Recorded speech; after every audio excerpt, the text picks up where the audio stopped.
El proceso electoral para elegir al sucesor de López Obrador ya está en marcha y aunque todavía quedan muchos meses para que los mexicanos acudan a las urnas, ya se puede entrever de qué va a ir la contienda y también cuál va a ser la principal incógnita. Comencemos por lo obvio, y es que los pronósticos se cumplieron y Claudia Sheinbaum, exalcaldesa de Ciudad de México, será la candidata de Morena, el partido que alzó a López Obrador a la presidencia.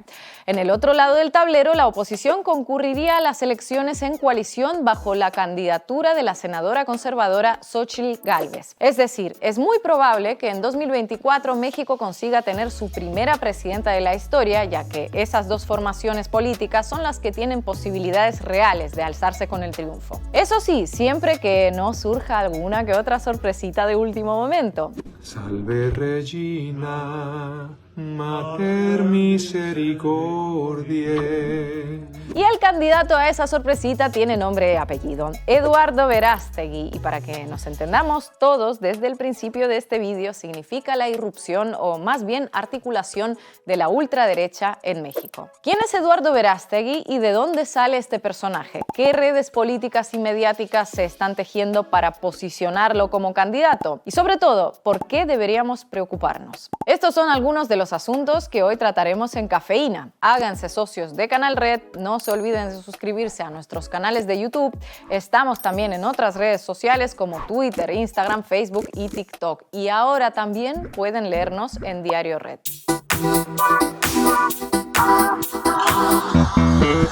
Como sucede en prácticamente todos los países del mundo, en México siempre ha habido partidos de derecha, con algún que otro personaje más facho que la media dentro de sus filas para aglutinar el voto de los sectores más reaccionarios. Pero ese tipo de derecha, que ya todos conocemos, es una cosa, y otra es Eduardo Verástegui, un candidato ultraconservador y ultracatólico que recuerda a figuras como la de Bolsonaro en Brasil o Milei en Argentina. Familia, llegó la hora, ya es un hecho. He tomado la decisión más importante de mi vida. Voy camino al INE a registrar mi intención como aspirante a candidato independiente para la presidencia de México para las elecciones del 2 de junio del 2024.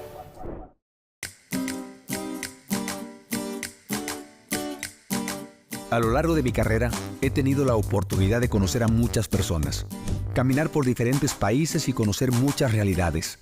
Pero nada me ha inspirado más que la posibilidad de servir a México.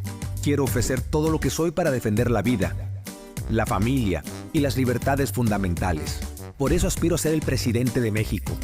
¿De dónde sale este político con aspecto de multimillonario criado en Miami? Verástegui, de 49 años, es un actor y productor de cine que hasta hace relativamente poco no tenía nada que ver con la política.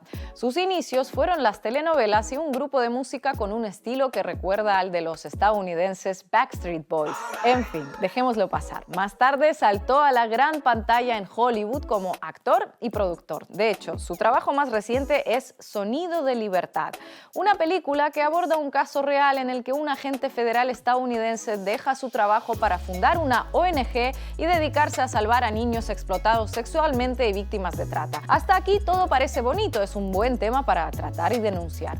Sin embargo, la película ha recibido numerosas críticas por las dudas que despierta la veracidad de los hechos y por el tufillo evangelizador y religioso que desprende. Algunos han ido más allá y aseguran que defiende las teorías de la conspiración de QAnon sobre la existencia de una élite pedófila muy poderosa en el gobierno de Estados Unidos. Tampoco ha estado exenta de polémica, sobre todo después de que uno de sus benefactores fuese encarcelado por secuestro de menores. Pero no nos salgamos del tema principal, que solo la película daría para hacer otro vídeo. El caso es que todo lo que hace Verástegui siempre está impregnado de ideas ultracatólicas, ya sea como productor o como político.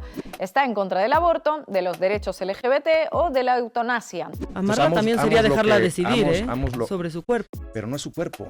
No, sí es su cuerpo. Sí, por pero supuesto es que es su cuerpo. Sí, pero hay un cuerpo dentro de su cuerpo. Pienso Cambiar, que la vida ¿no? comienza en el momento de la concepción y la ciencia nos dice eso y hay que defender la vida desde el origen hasta su muerte natural. Repito, la vida de todos, hasta la del anciano que está en un asilo abandonado, muriéndose de tristeza porque nadie lo va a visitar. Hay que estar ahí también con él, con todos.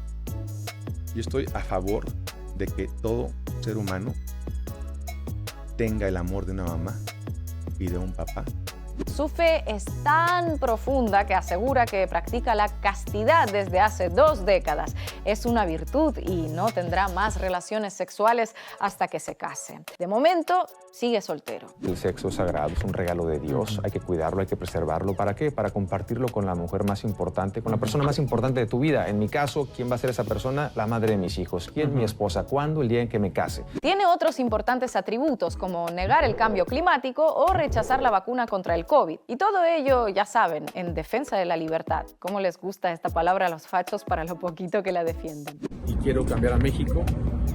Esto es una lucha por la libertad de México. Con este background, era lógico que Verástegui hiciera suyo el lema fascista Dios, patria y familia, que tan de moda está en los últimos tiempos entre la ultraderecha europea y latinoamericana. Y por supuesto, llama a rezar, rezar y encomendarse a Dios, que solo eso nos salvará, porque Él además no se presenta a la presidencia de México porque quiera, ni muchísimo menos. Lo hace porque es la voluntad de Dios. Solamente quiero hacer la voluntad de Dios y nada más. No me interesa otra cosa que no hacer la voluntad de Dios. Ahora, para hacer la voluntad de Dios hay que hacer un trabajo muy fino, espiritualmente hablando, muy fino, muy agudo, mucha oración, ayuno y mucha gente también, pidiendo y rezando, mucha consulta para ver que no simplemente sea una distracción. Vamos, que lo que quiere es que todos seamos castos, puros, recemos y nos encomendemos a una vida familiar de las clásicas, de las de toda la vida, como Dios manda. Y para defender todo esto, nada mejor que dar el salto del mundo del espectáculo al de la política, porque ¿qué sentido tiene ser un personaje tan completo si no puedes llevar tus ideas a lo más alto del podio? Por ello, hace 4 años Verástegui creó el movimiento ultraconservador Viva México, una plataforma que a simple vista parece tener algún vínculo con la defensa de los derechos humanos, pero que al final tiene como objetivo difundir todo ese ideario retrógrada. Viva México sirvió para que Verástegui se ganase un nombre entre los sectores más reaccionarios de México, pero el estrellato llegó hace un año. Su movimiento fue el encargado de organizar en la capital mexicana la Conferencia Política de Acción Conservadora, una suerte de cumbre trampista que celebra polémicas ediciones alrededor de todo el mundo. En esa conferencia suelen participar activistas y políticos conocidos en el mundillo ultraderechista por sus posturas en contra del aborto, del feminismo, de los derechos LGBT y por supuesto el comunismo, más bien lo que ellos llaman comunismo, que es cualquier cosa que suene medianamente a progresar. Para que se hagan una idea, en la edición celebrada en México se juntó todo lo mejorcito de ambos lados del Atlántico: el estadounidense Steve Bannon, el polaco Lech Walesa, el chileno José Antonio Kast, el argentino Javier Milei, el brasileño Eduardo Bolsonaro y un sinfín de rostros de la ultraderecha. El que no podía hacerlo presencialmente lo hizo a través de videoconferencias, como el español Santiago Abascal. Todos juntitos ahí, estrechando lazos. Un gran escaparate para grupos ultras y supremacistas. Pero si hay alguien a quien Verástegui admira, ese es Donald Trump. En 2020, cuando todavía gobernaba, el exmandatario estadounidense contrató al líder de Viva México como asesor de la Casa Blanca en la denominada Iniciativa para la Prosperidad Hispana. Algo que suena a proyecto para ofrecer mejores oportunidades a las personas, pero que en realidad solo persigue el voto hispano en Estados Unidos. La sorpresa llegaba hace un par de meses, cuando el nombre de Verástegui todavía no se había oficializado como posible candidato a las presidenciales mexicanas. Durante la presentación de la película Sonido de Libertad, Trump lanzaba una pista de lo que estaba por llegar. Anywhere in the world, so I think maybe becoming the president of Mexico by comparison, right? Sin embargo, la ultraderecha no debería emocionarse tan pronto. Verástegui todavía tiene que conseguir cerca de 1 millón de firmas en 17 de los 32 estados mexicanos para presentarse a las elecciones. Y aunque esta tarea, en principio, no debería resultar difícil, mucho camino tendría que andar los próximos meses para tener alguna posibilidad de ganar la contienda. No obstante, el objetivo podría ser a más largo plazo, las presidenciales de 2030, y no tanto las que se celebrarán el próximo próximo año. Lo apoyan no solamente los grupos más radicales de la región, sino además los grupos evangélicos aquí en el país. Hasta el momento no representa realmente una amenaza, sin embargo no hay que descartarlo. Ya hemos visto episodios como lo que ocurre actualmente en Argentina o también el propio Jair Bolsonaro en Brasil, cuando tienen millones de pesos para una candidatura así y además un filme que presentar por todo el país. No descartemos que pueda subirse al escenario nacional de un momento a otro. De momento vemos que comienza a tener importantes apoyos mediáticos en México. Unas horas antes de registrarse ante el órgano electoral, el líder de Viva México compartió una foto en sus redes sociales con el empresario Ricardo Salinas Pliego. El tercer hombre más rico de México es el dueño de empresas tan importantes como Banco Azteca, Electra o TV Azteca, una de las televisiones más vistas del país. Estamos cocinando otras sorpresas. Estamos cocinando un proyecto de libertad para México. Fue la original forma de llamar la atención del público y mostrar abiertamente la relación que les une como ultraconservadores. Lo curioso aquí es que Salinas Pliego públicamente ha presumido de tener una buena amistad con López Obrador, aunque su televisión, TV Azteca, no le ha dado ni un mínimo de tregua durante su mandato. El empresario ha utilizado el hecho de que contrata a millones de mexicanos y mexicanas en sus empresas para presionar al gobierno e incluso hacer campañas en su contra cuando se trata de que tocan el más mínimo de sus privilegios, como por ejemplo pagar impuestos. Se ha negado a pagar millones de pesos, ha llevado a controversia jurídica estos casos, pero también ha emprendido campañas pues para medir la fuerza que puede poseer en contra de esta administración. Está dispuesto a llevar a cabo este tipo de alianzas con la ultraderecha para ver hasta dónde topa todo su poderío. Y eso, cabe señalar, es una abierta disputa a pesar de que sus privilegios e intereses económicos no necesariamente se encuentran en riesgo. Hace unas semanas el Instituto Nacional de Geografía y el Coneval, ambos organismos autónomos en este país, señalaban que habían aumentado los ingresos de las personas más pobres, saliendo de la pobreza 5 millones de mexicanos y mexicanas en lo que va de esta administración del presidente López Obrador, pero también hablaba de que no habían cambiado sustancialmente los ingresos de las personas más ricas, es decir, no se encuentra en riesgo. Esto no es un gobierno comunista que viene por Ricardo Salinas Pliego. Esa televisión forma parte de los medios de derecha y conservadores que en los últimos años han lanzado campañas de desprestigio contra el gobierno de la Cuarta Transformación. La más reciente la vimos hace unas semanas a raíz de los nuevos libros de textos escolares. Es un asunto serio, porque México está en peligro por un virus que se creía erradicado, el virus comunista.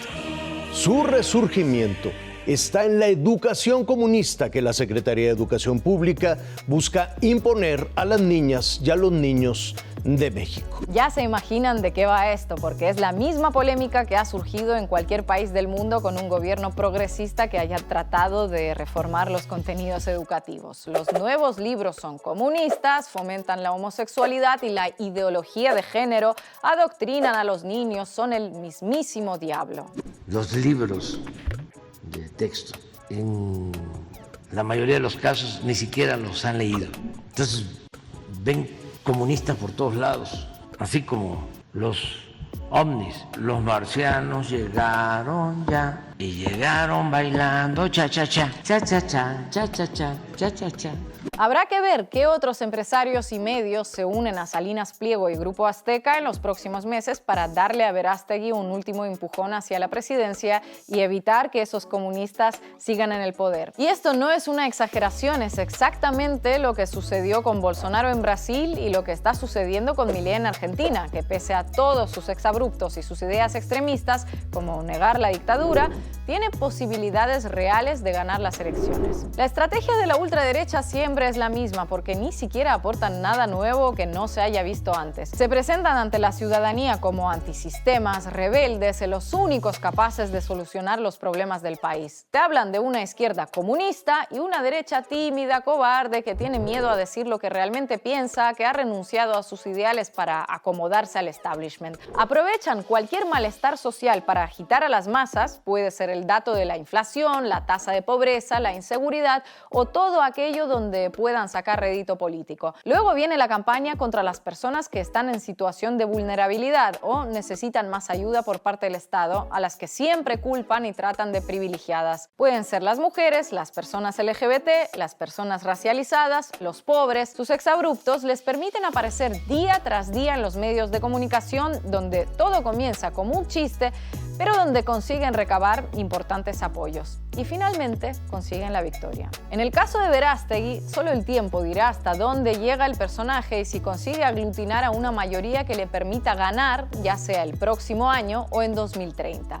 De momento, tendrá que seguir rezando.